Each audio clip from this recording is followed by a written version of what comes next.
Meus irmãos, minhas irmãs, boa noite.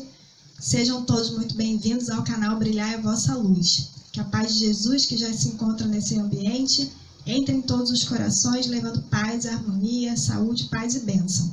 Desde já eu agradeço a todos aqueles que se inscreveram no canal, peço que continuem divulgando.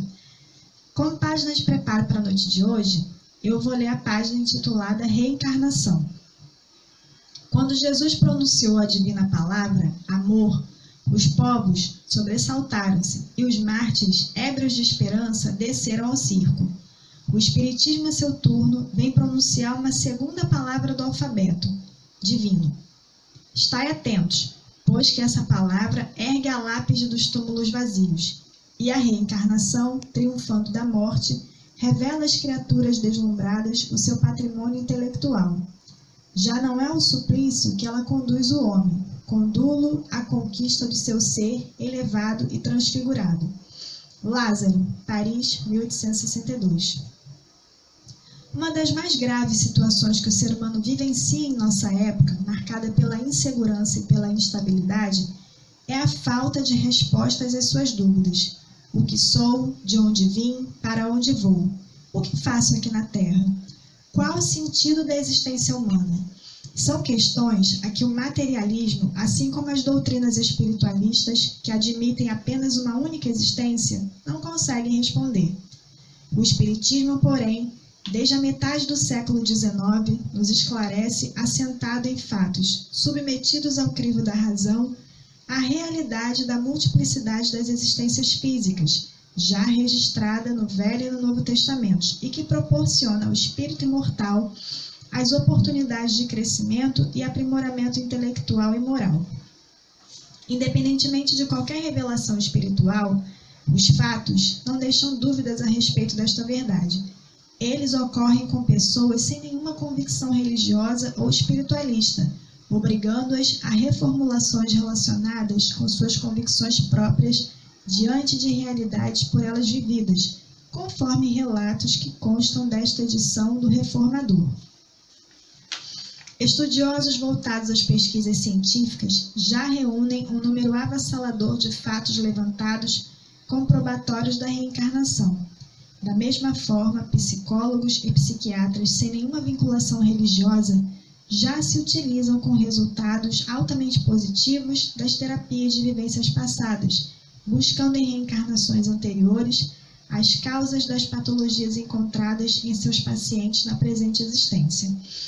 Isto tudo deixa claro que a reencarnação não é apenas uma proposta teórica, filosófica ou religiosa, mas um fato científico constatado, utilizado e vivenciado no nosso dia a dia. Allan Kardec, O Evangelho segundo o Espiritismo, 126, Editora Rio de Janeiro, FEB 2006, capítulo 11, item 8. Após a leitura dessa página de preparo, eu convido a todos a fechar os olhos, respirar, relaxar, pensar em Jesus e dizer assim: Senhor Jesus, agradecidos estamos pela noite de hoje, pela oportunidade, Senhor, de estarmos reunidos em Teu santo nome para estudarmos sobre as Tuas leis, as leis divinas do Teu Evangelho de amor. Pedimos, Senhor Jesus, em Teu santo nome, a Deus Pai Todo-Poderoso, que nos dê permissão para dar por iniciado o estudo da noite de hoje. Que assim seja, graças a Deus. Meus irmãos, minhas irmãs, muito boa noite, sejam todos bem-vindos ao canal Brilhar é Vossa Luz. Mais uma vez, que a paz de nosso Senhor Jesus Cristo se estenda a todos os lares, todas as penitenciárias, todos os hospitais, que todos aqueles que nesse momento precisam de consolo, de luz, paz e bênção, sejam envolvidos por essa vibração de paz, de amor, de felicidade, de calma e harmonia. O tema da noite de hoje é o milagre da gratidão e a reencarnação.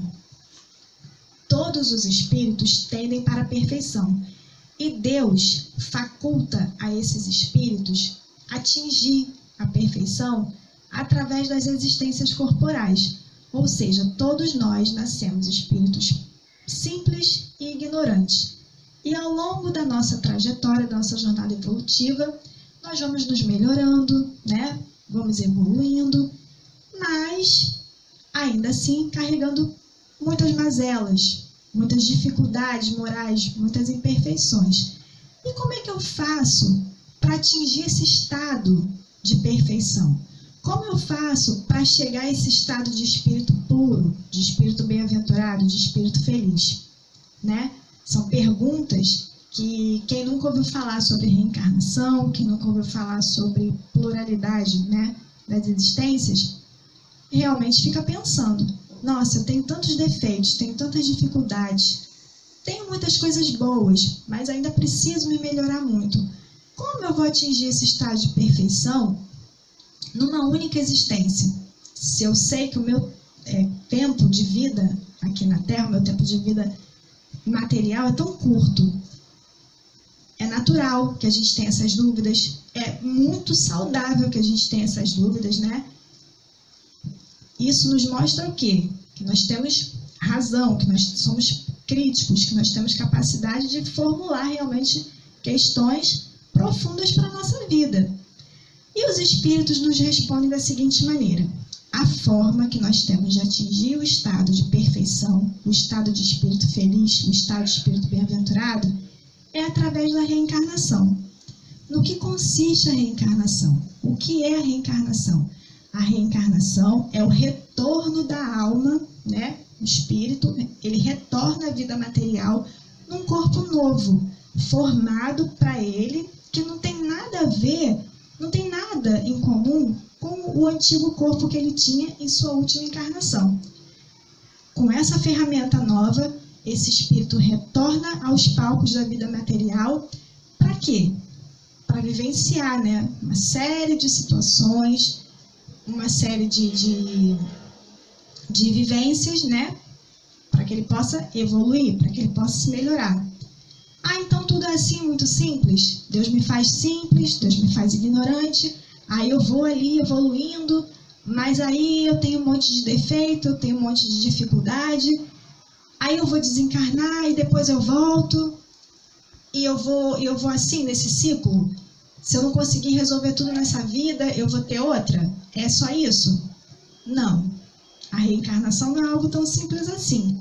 A reencarnação, ela envolve uma série de fatores, né, que a gente vai estudar na noite de hoje, com calma. Mas a primeira coisa que a gente tem que pensar em relação à reencarnação é que ela é a justiça divina. É através da reencarnação que nós reconhecemos Deus como um Pai soberanamente justo e bom, cheio de misericórdias, que a todo momento nos oferece novas oportunidades para que a gente possa crescer, para que a gente possa se melhorar, para que a gente possa se reajustar com as leis divinas às quais nós transgredimos. Então, para nós começarmos o nosso estudo, eu vou pegar o Livro dos Espíritos, né, para nós lermos aqui as questões sobre esse tema, né? O capítulo 5, Pluralidade das Existências, a Reencarnação. Na questão 166, para quem não conhece o Livro dos Espíritos, esse livro, Allan Kardec fez perguntas aos espíritos, perguntas muito importantes, perguntas que são fundamentais para o nosso crescimento espiritual, para o nosso amadurecimento espiritual, e os espíritos respondem a Kardec, né? Espíritos de escola, claro. Então, na pergunta 166, Allan Kardec pergunta: como pode a alma que não alcançou a perfeição durante a vida corpórea acabar de depurar-se? Ou seja, como é que pode, né, essa alma, né, que não alcançou a perfeição durante a vida corpórea se melhorar, se depurar? Foi o que a gente começou pensando, né? Nossa existência é muito curta. Uma única vida, dá para eu me corrigir? Dá para eu reparar todos os meus erros? Dá para eu me melhorar?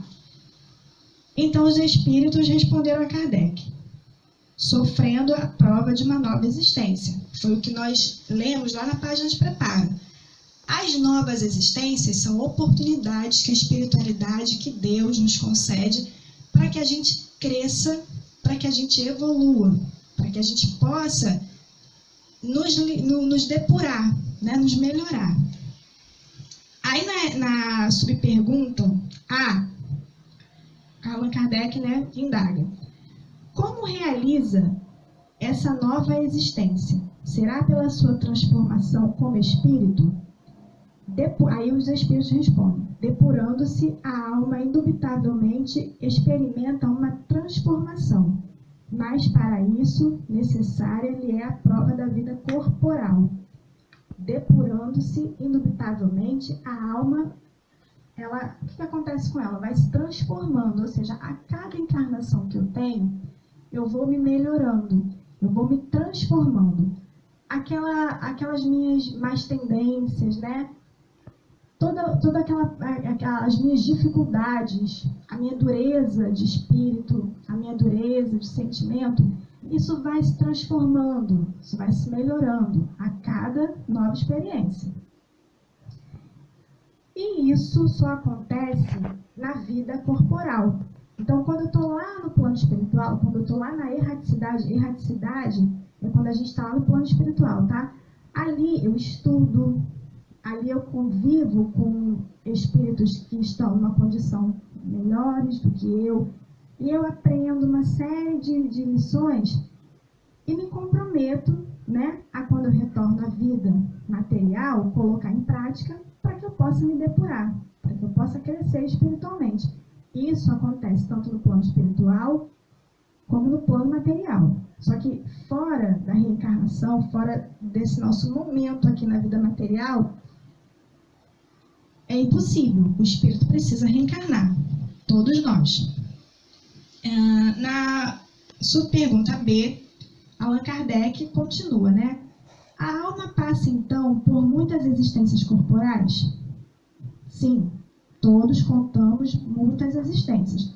Ou seja, o que eu comecei falando lá no comecinho? Que todos nós partimos do mesmo ponto. Deus, ele é justiça, não privilegia ninguém. Todos nós começamos do mesmo ponto, simplicidade e ignorância, né? E através e temos todos muitas existências. Os que dizem o contrário pretendem manter-vos na ignorância em que eles próprios se encontram. Esse é o desejo deles. C. Parece resultar desse princípio que a alma, depois de haver deixado um corpo, toma outro, ou então que reencarna em novo corpo. É assim que se deve entender? Evidentemente. Então, é como a gente está falando, né? Todos nós partimos do mesmo ponto, simplicidade e ignorância. Precisamos reencarnar, precisamos de várias experiências na vida material para que a gente possa evoluir. Então, nessa pergunta C, ele fala: parece resultar desse princípio que a alma, depois de haver deixado o corpo, toma outro, ou então que reencarna em novo corpo. É assim que se deve entender? Evidentemente. É o ponto que a gente está falando sobre a reencarnação. O que é a reencarnação? Nada mais, nada menos que você retornar à vida material, só que com um corpinho de carne diferente daquele que você tinha em outra existência.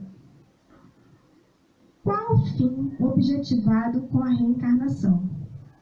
Expiação, melhoramento progressivo da humanidade. Sem isto, onde a justiça? Ou seja, o espírito ele precisa reencarnar para trabalhar, para desenvolver a inteligência.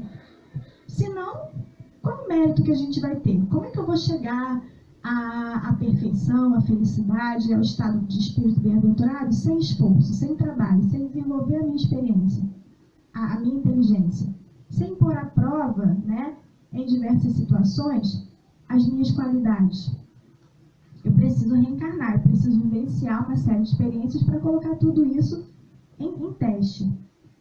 Na pergunta 168, é limitado o número das existências corporais ou o espírito reencarna perpetuamente? A cada nova existência, o espírito dá um passo para diante na senda do progresso. Desde que se ache limpo de todas as impurezas, não tem mais necessidade das provas da vida corporal. Aqui ele fala também sobre a questão de livre-arbítrio, ou seja, o espírito decide. Todos nós temos o poder de decisão sobre o tempo que vai levar para a gente atingir essa perfeição. Sabemos, né, que temos muitas dificuldades, temos muitas imperfeições, temos muitas mazelas a serem curadas, tratadas, né, no nosso espírito.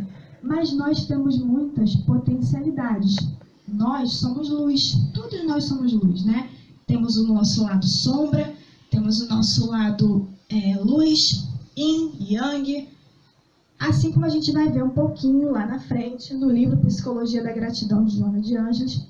Ou seja, temos dificuldades? Sim, mas também temos muitas qualidades, talentos, virtudes que nos possibilitam, sim, acelerar esse processo. Ou seja, se eu decidir, a partir desse momento, que eu vou lutar, né, com todas as minhas forças, com toda a minha coragem, com toda a minha vontade, para realmente atingir esse estado de perfeição, eu vou acelerar esse processo, né? Eu vou atingir esse estado de espírito puro. Ah, mas eu vou precisar reencarnar? Talvez, como espírito missionário, para ajudar a humanidade, como a gente vê aí Jesus, né? E tantos outros. Jesus precisava reencarnar? Não, ele esteve aqui com uma missão, né? Colocar em prática as leis, exercitar essas leis, falar de amor, falar da vida futura, falar de misericórdia, falar de perdão. Jesus, ele vivenciou o amor. Ele precisava estar aqui? Precisava passar por tudo que ele passou? Não, mas ele veio como espírito missionário, ele veio a pedido de Deus, ele veio em nome de Deus para falar para nós sobre amor, sobre perdão, sobre misericórdia, né? E isso, esse tempo que a gente leva, até a quantidade de encarnações que a gente tem, se o espírito ele tiver um propósito firme de trabalho no bem, de caridade, de benevolência, de humildade, ele acelera esse processo. É limitado o número das existências corporais, ou o espírito reencarna perpetuamente. A cada nova existência, o espírito dá um passo para diante na senda do progresso, desde que se ache limpo de todas as impurezas. Não tem mais necessidade das provas da vida corporal. É invariável o número das encarnações para todos os espíritos? Não. Aquele que caminha depressa, a muitas provas se forra, ou seja, se liberta.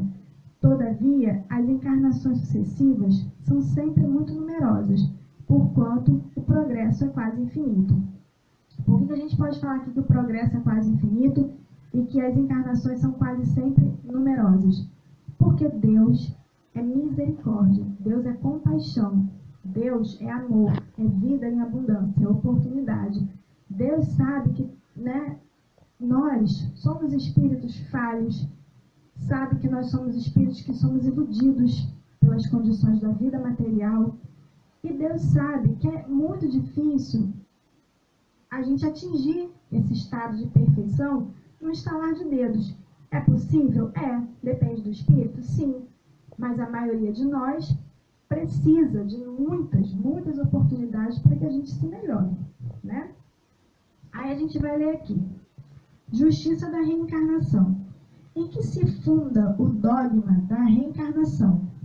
Na justiça de Deus e na revelação, pois incessantemente repetimos: o bom pai deixa sempre aberta a seus filhos uma porta para o arrependimento. Não te diz a razão que seria injusto privar para sempre da felicidade eterna todos aqueles de quem não dependeu melhorarem-se? Não são filhos de Deus todos os homens?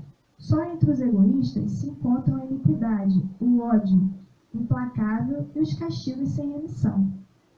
Ora, nós já falamos, né, desde do primeiro estudo que a gente fez, a gente vem falando, né, que Deus é um pai de amor, Deus é um pai de misericórdia. Não existe nenhuma lágrima que a gente derrame nessa vida que seja injusta. Por mais que a gente não entenda, por mais que a gente não aceite, é normal a gente pensar assim. Mas se nós exercitarmos, né, aquela lição que a gente viu lá no outro estudo, a humildade, a resignação, né, reconhecer a bondade de Deus, nós vamos entender que Deus é amor, é misericórdia. Então, se hoje eu me encontro numa situação de dor, eu me encontro numa situação que não é que eu gostaria de estar numa situação difícil, eu vou parar e pensar, eu estou triste, eu preciso de ajuda, eu preciso de amparo, mas eu não estou sozinho. Deus está comigo, os benfeitores espirituais estão ao meu lado. Jesus é meu modelo e meu guia, não me desampara nunca. Então, eu vou me acalmar porque eu sei que o que eu estou passando é um momento. O que eu estou passando é uma situação passageira. Eu vou tirar dessa situação o melhor, vou tirar um aprendizado positivo para que eu avance, né, na senda da jornada evolutiva. Mas para isso também, eu preciso trabalhar a minha forma de ver a vida, a minha forma de enxergar o mundo.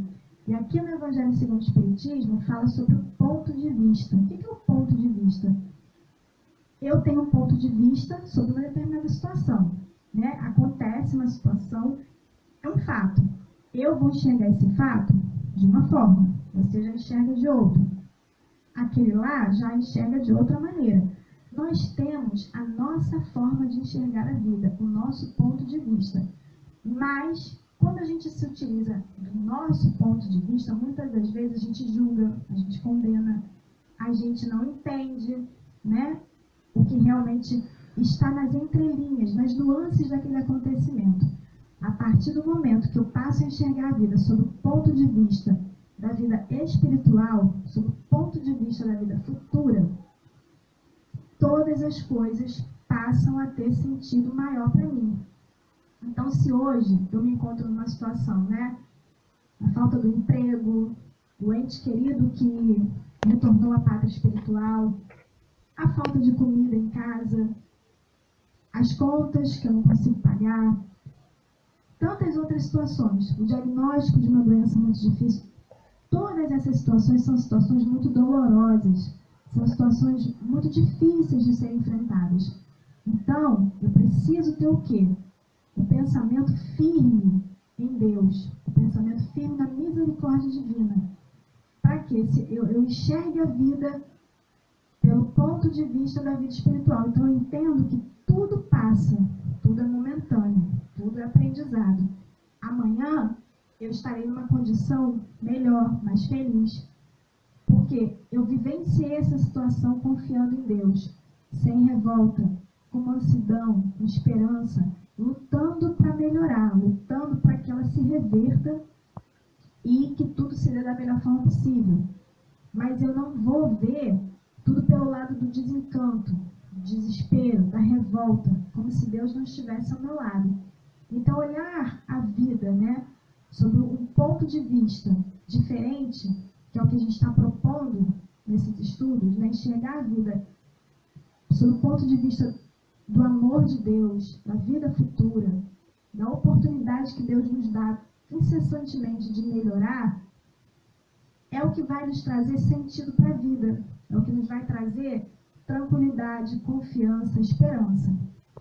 Então, aqui nessas perguntas, né, Allan Kardec, ele nos mostra de maneira muito clara como se dá, né, essa questão da reencarnação. Nós precisamos retornar aos palcos da vida, nós precisamos estar, né, mais uma vez, reencarnados para a gente sempre se melhorar. Aqui, nesse livro, Parábolas e Ensinos de Jesus, eu amo muito esse livro, ele é muito bom. Herbert Schulte, ele fala também sobre reencarnação ou pluralidade das existências corpóreas. E ele começa assim: os discípulos dirigem-se a Jesus e perguntam-lhe: por que dizem os escribas que importa vir Elias primeiro? Jesus lhes responde: Elias certamente há de vir restabelecer todas as coisas. Eu, porém, vos digo que Elias já veio, e eles não o conheceram. Antes fizeram dele tudo quanto quiseram. Assim também o Filho do Homem há de padecer em suas mãos. Então conheceram seus discípulos que era de João Batista que ele lhes falava. Mateus, capítulo 12, versículo 10, 13. A reencarnação é um dos princípios fundamentais do cristianismo. A ideia de que João Batista era o espírito de Elias reencarnado tornou-se tão firme nos discípulos de Jesus que não admitiam absolutamente dúvida a esse respeito. E é de notar que o Senhor não dissuadiu seus discípulos desse pensamento. Ao contrário, confirmou categoricamente: se vós quereis bem compreender, João Batista é o Elias que há de vir. Mateus capítulo 11, versículo 14 e 15. E o mestre acrescenta: quem tem ouvidos para ouvir, ouça. No templo de Jesus, como solhe acontecer hoje, havia muita gente sem ouvidos para ouvir estas coisas. A palavra do Nazareno era, pois, dirigida unicamente a quem tinha ouvidos para ouvir. A reencarnação das almas, dissemos no outro capítulo, é a glorificação da justiça divina, ao passo que a doutrina da vida única destrói todos os atributos ao Criador. Ou seja, é só através da reencarnação que a gente entende que Deus é um Pai soberanamente justo e bom. São aqueles exemplos que a gente sempre dá, né? Como pode uma criança, um bebezinho, nascer com uma doença tão grave, ir para uma UTI, uma mãe chorar, passar ali um mês e 15 dias, às vezes até muito mais, né? Uma criança muito doente, enquanto a outra nasce cheia de saúde, cheia de vida, e a família vai para casa feliz comemorar. Por que aquela mãe tem que chorar? Por que aquela outra tem que sorrir? Deus não escolheu a felicidade para uma e a tristeza para outra? Não. Deus está punindo uma e privilegiando outra? Não. A reencarnação faz com que a gente entenda: esse espírito está vivenciando esse momento por alguma causa. Precisa se reajustar com as leis divinas que transgrediu em algum momento, e aquela situação ali, que é muito triste, que é muito séria, que é muito dolorosa, vai passar. Aquela família ali, ela não está desamparada. Assim como aquele que veio, né, numa condição saudável, todo mundo feliz, contente, também fizeram por merecer. Então, quando a gente enxerga a vida pelo ponto de vista da vida espiritual, a gente começa a perceber: não existe privilégio, não existe sorte. Existe uma lei de causa e efeito. Todos nós estamos inseridos nessa lei. E Deus, que é um Pai de amor, de misericórdia, está ao lado de todos nós, em todas as situações, nos possibilitando oportunidades de nos redimir, né? Além disso, essa doutrina salienta as qualidades boas ou más como peculiares ao espírito e não ao corpo, e diz que, pelo progresso, os bons ficarão ainda melhores e os maus se tornarão bons, dependendo essas aquisições do trabalho que cada um de nós desenvolva para benefício próprio. O que está querendo dizer aqui? Que todos nós somos criados simples e ignorantes. Todos nós somos destinados a nos tornar espíritos bons, espíritos puros, espíritos bem-aventurados. Ah, mas aí a minha irmã que faz isso, faz aquilo, ela também vai ser feliz. Ah, a minha mãe que eu briguei, que fez isso aqui lá, o meu vizinho, o meu chefe de trabalho, que é assim, também todos eles serão felizes. E eu, que fiz um monte de besteira, eu que errei, eu que fiz uma porção de coisas erradas na vida, eu também vou ser espírito puro. Todos nós estamos destinados a sermos espíritos puros, porque todos nós temos muitos defeitos, mas todos nós, cedo ou tarde, teremos a oportunidade de nos melhorar, né?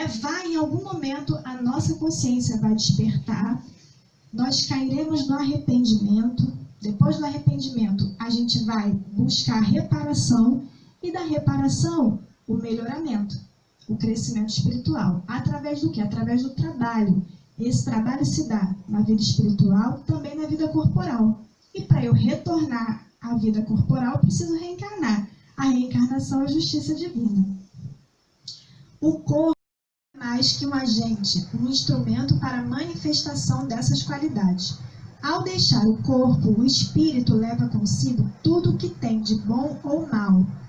Leva no perispírito, no inconsciente. E durante as sucessivas encarnações, ele se depura, expurgando a maldade e aperfeiçoando-se na bondade. O Espírito é semelhante a um operário que empreita uma obra, e o corpo é um instrumento que ele usa para executar o serviço.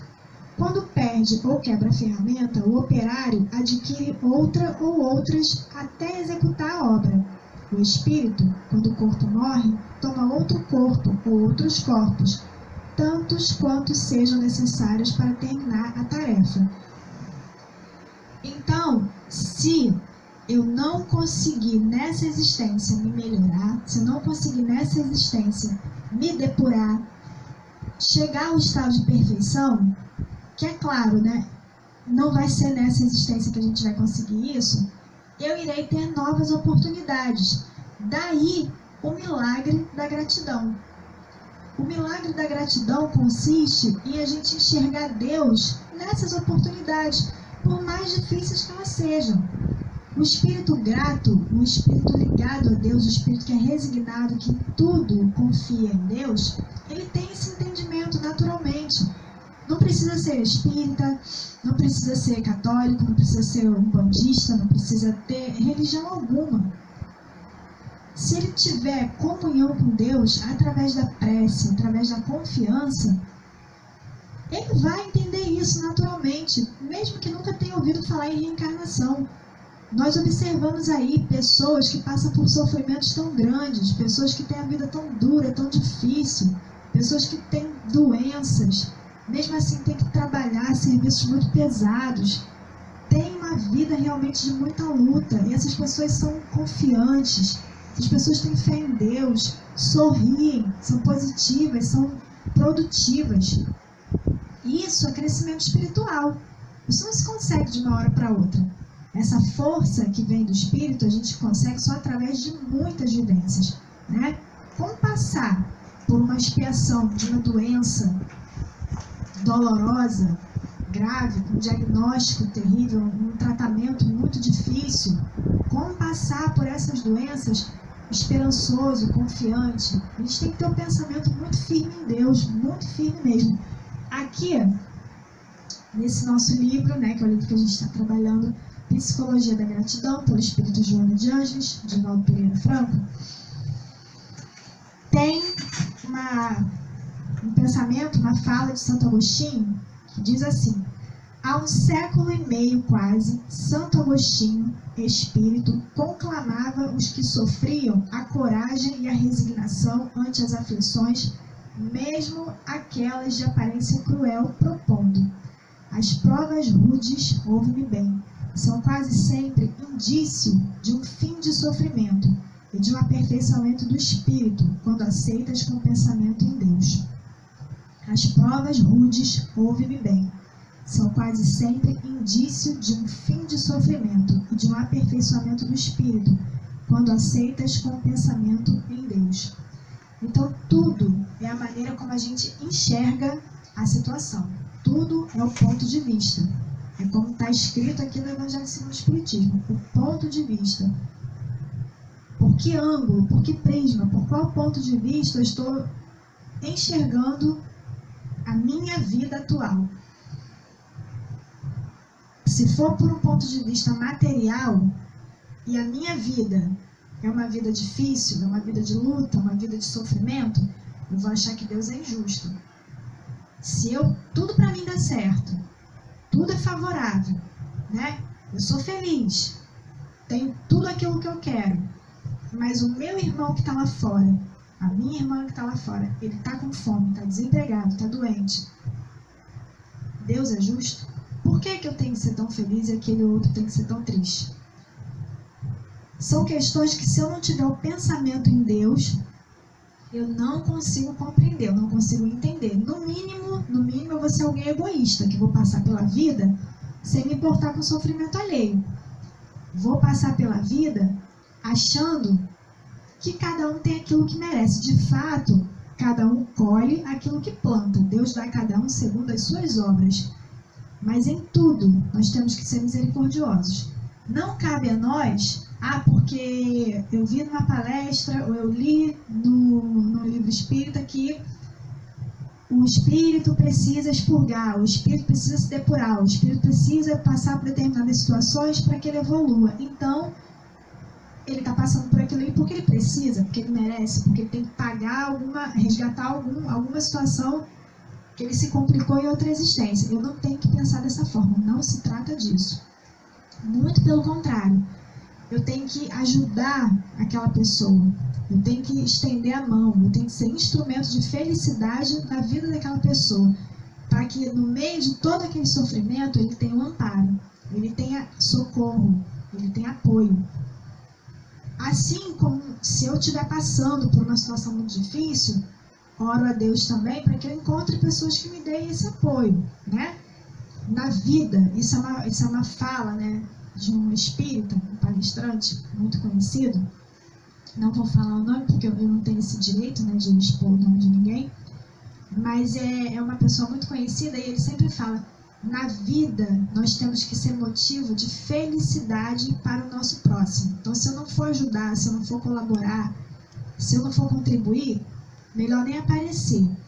Então, vamos procurar realmente ter o pensamento em Deus, confiar que seja qual for a situação em que a gente esteja passando, por mais difícil, por mais dolorosa, vamos nos agarrar com Deus, vamos ter o pensamento em Deus para que a gente passe por essa situação com alegria, com coragem, com confiança, resignado e solucionar aquela situação ali da melhor forma possível e progredir sempre.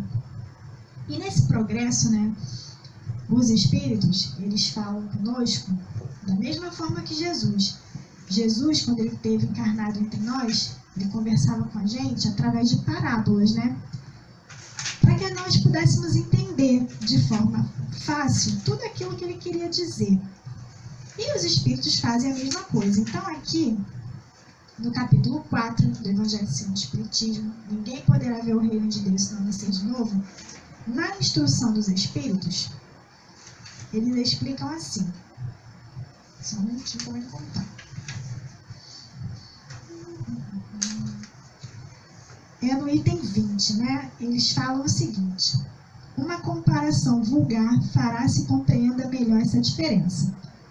O escolar não chega aos estudos superiores da ciência senão depois de haver percorrido a série das classes que até lá o conduzirão. Essas classes, qualquer que seja o trabalho que exijam, são um meio de o estudante alcançar o fim e não o castigo que se lhe inflige. Se ele é esforçado, abrevia o caminho no qual, então, menos espinhos encontra.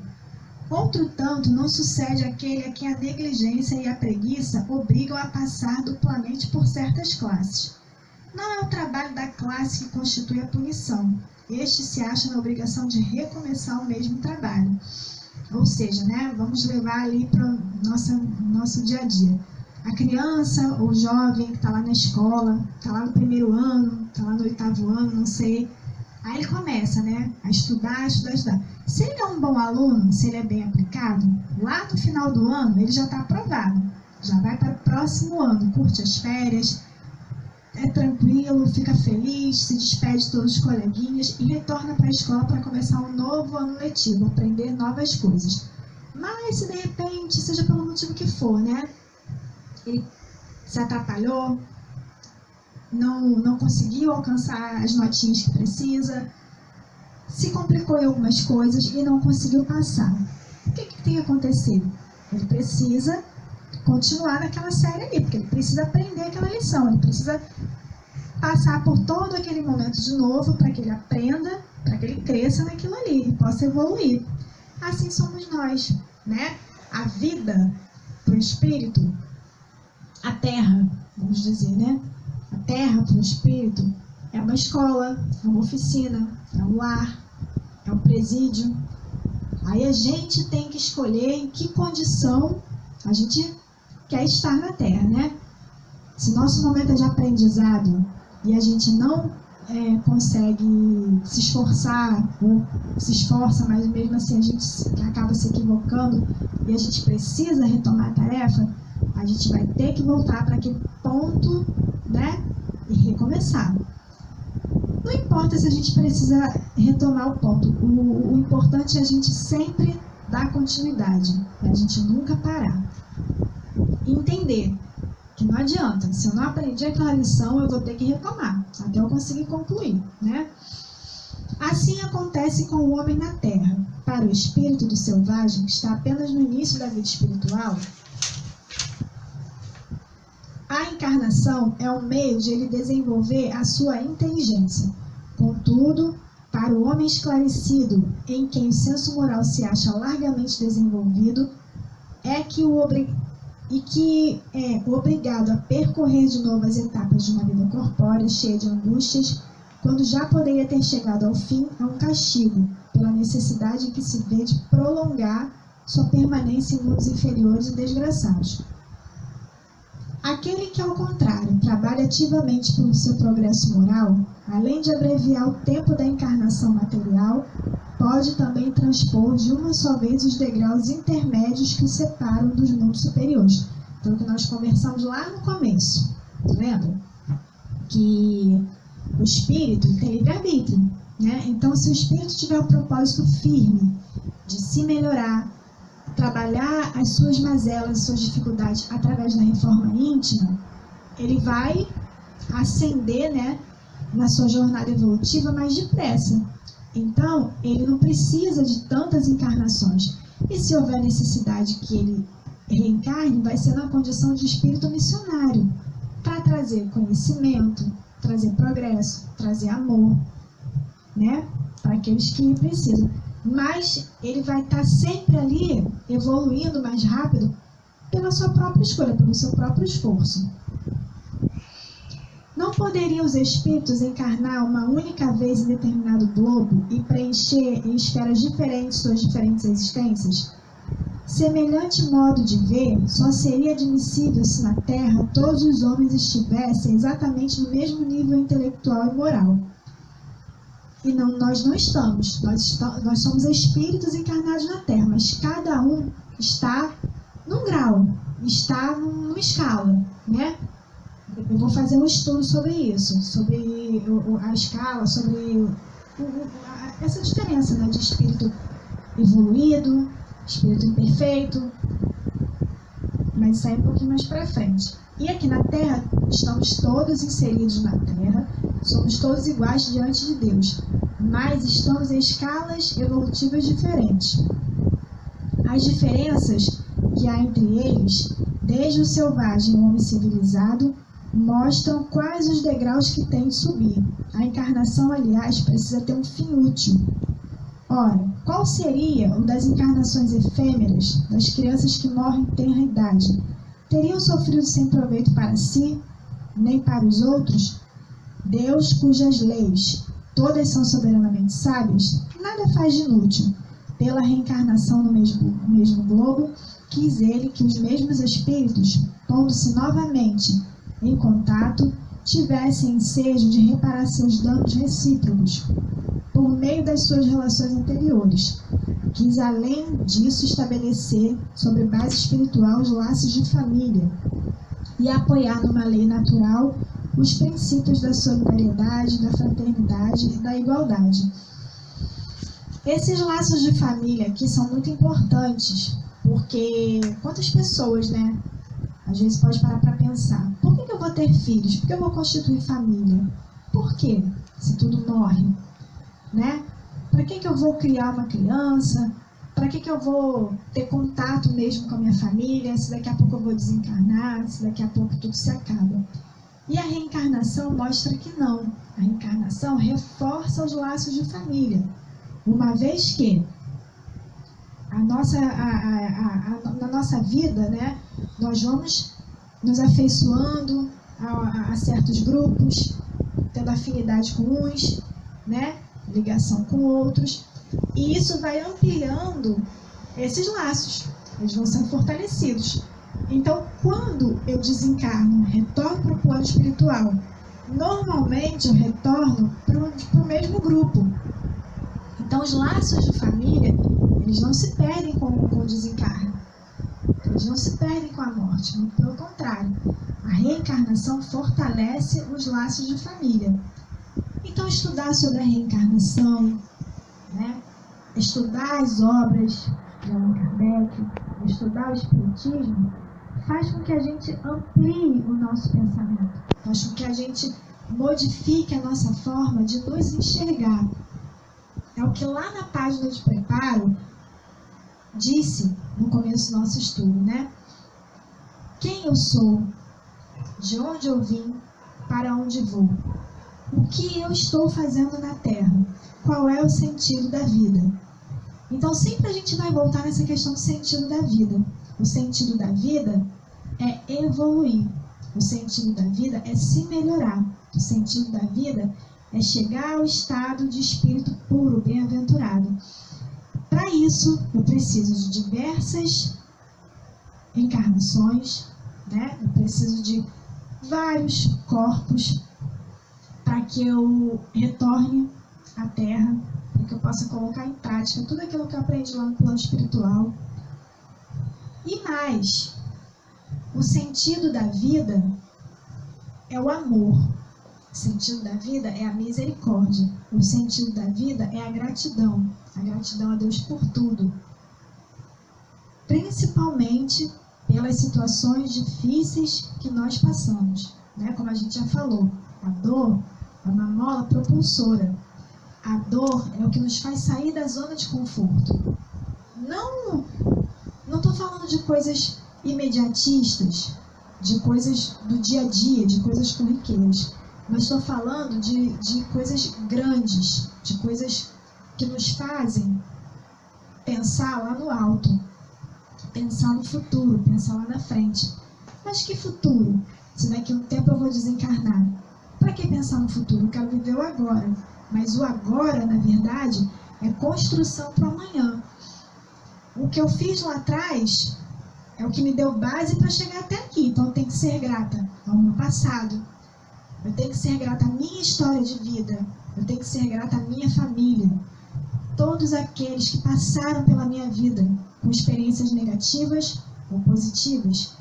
E, acima de tudo, nas negativas, buscar consertar aquele mal-estar que ficou lá atrás. Ser grato a tudo. Porque foi tudo que eu vivi lá atrás que me possibilitou chegar aonde eu estou hoje. E principalmente, o que eu plantei lá atrás, estou colhendo hoje, né? O que eu semear hoje, vou colher amanhã. Mas que amanhã é esse? Pode ser o amanhã mesmo, o acordar no dia a dia. Pode ser o amanhã da vida verdadeira, que é a vida espiritual. E lá no plano espiritual, estudar, trabalhar, se melhorar, contribuir, se comprometer com coisas boas, para quando retornar, novamente, recomeçar o trabalho, e dessa vez com ferramentas sólidas, com ferramentas firmes, né? Com base, para que eu possa caminhar numa estrada de luz, numa estrada de felicidade, numa estrada de bênção. Joana de Ângeles fala no livro Psicologia da Gratidão que nós, né, temos as nossas sombras, que nós temos luz. Nós somos luz, mas nós temos essa dualidade, né? A bondade, a maldade, a alegria, a tristeza. E eu tenho o poder de escolha aonde eu vou vibrar. Eu quero vibrar no bem? Eu quero vibrar no mal? Eu quero vibrar no julgamento? Ou eu quero ter aquele olhar na vida de principiante? O que é olhar de principiante? É tudo que você vê como se estivesse vendo pela primeira vez. Ver as coisas sem julgamento, sem crítica, sem acusações. Contribuir, ser grato, ter vontade de aprender, ser curioso, mas é aquela curiosidade sadia que vai te levar ao conhecimento, à busca pelo conhecimento.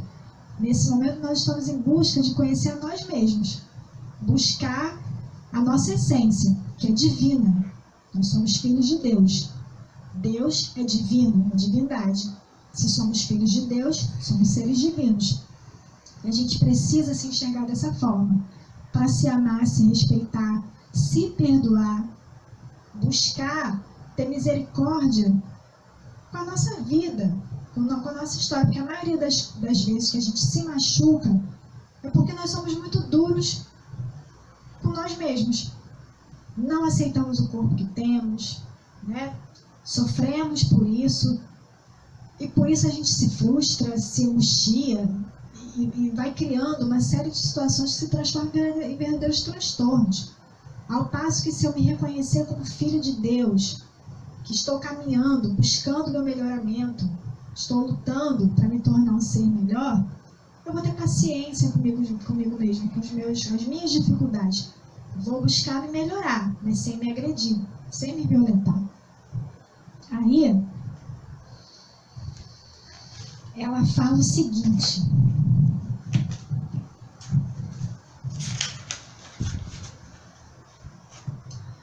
todo indivíduo é possuidor de aspirações que nem sempre consegue concretizar ou vivenciar, recalcando-as com mágoa e não conseguindo diluí-las conscientemente pela superação. Então, o que a gente pode entender disso, né? Às vezes, eu tenho um sonho, às vezes eu tenho um objetivo, às vezes eu tenho umas aspirações, e muitas das vezes, por N situações, eu não consigo resolver, eu não consigo alcançar, não consigo realizar. Isso se transforma, muitas das vezes, quando a gente não trabalha isso bem, em mágoas, em tristezas, em frustrações. Mas aí o que a gente pode fazer?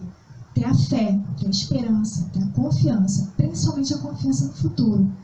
Aquilo que eu não pude fazer hoje, seja pelo motivo que for, se eu tiver confiança em Deus, tiver um pensamento firme em Deus, eu vou ter a oportunidade de fazer, eu vou ter a oportunidade de retornar e recomeçar. Somando a esse conflito não exteriorizado, conduz a herança ancestral da cultura em que se movimenta, assim como a presença arquetípica de autodestruição como fenômeno de fuga da realidade. Tais ocorrências defluem da vivência em cada reencarnação, quando experimentou a carga dos conflitos gerados anteriormente e que resumam sombra pessoal e coletiva, tomando o aspecto arquetípico bem característico dos movimentos primários antes do surgimento da consciência da personalidade. Com todo esse potencial negativo, a sombra, ou seja, todo aquele lado negativo, né, que a gente tem, críticas, mágoas, revoltas, tristezas, frustrações, responde pelos desaires que geram sofrimento e amargura, retendo ser na sua rede invisível e constritora. Nada obstante, ao ser conscientizado desses fatores de perturbação, pode-se e deve-se trabalhar interiormente para superá-los por intermédio da redução da sua carga,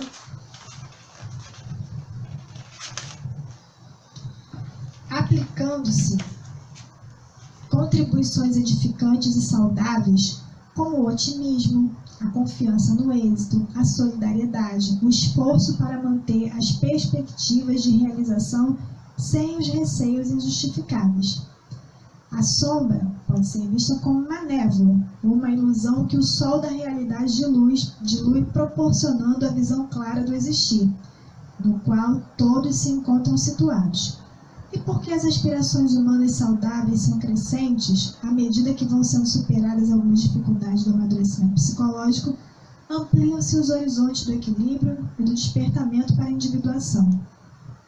Há, sem dúvida, um grande conflito entre o que se é e o que se deseja ser, no esforço contínuo por alcançar patamares em que a harmonia emocional torne-se uma realidade, proporcionando estímulos para serem conquistados. Nada é estranhar nessa aparente dualidade, já que existem realmente o lado bom e o lado mau de todas as coisas, o alto e o baixo, o dia e a noite, a vida e a morte, o yin e o yang, produzindo a integração, a unidade.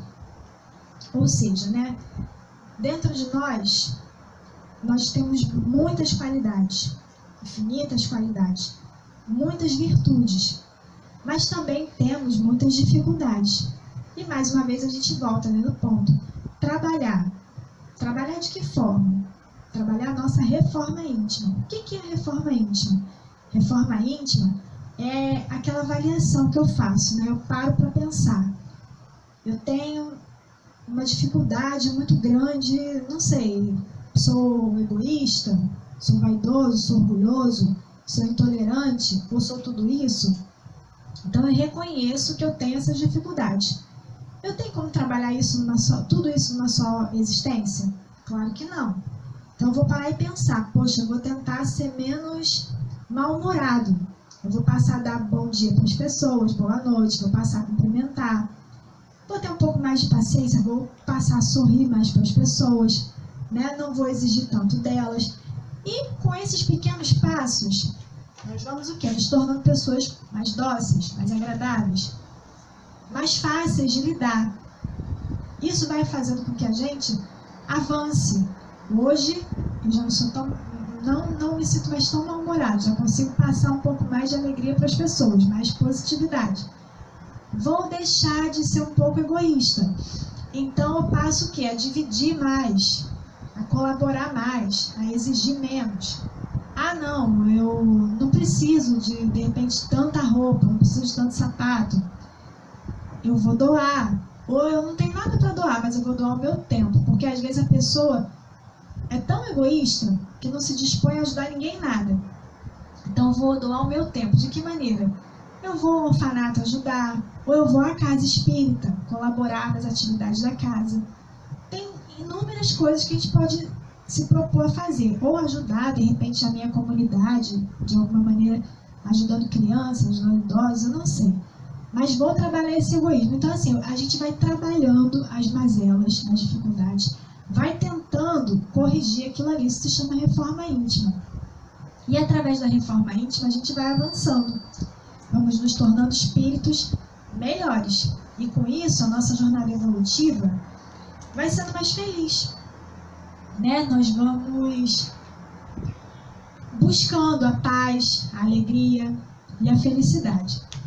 Só para finalizar, eu vou ler só mais uma notinha do estudo sistematizado da doutrina espírita, programa fundamental, tomo 1 da FEB, do Allan Kardec.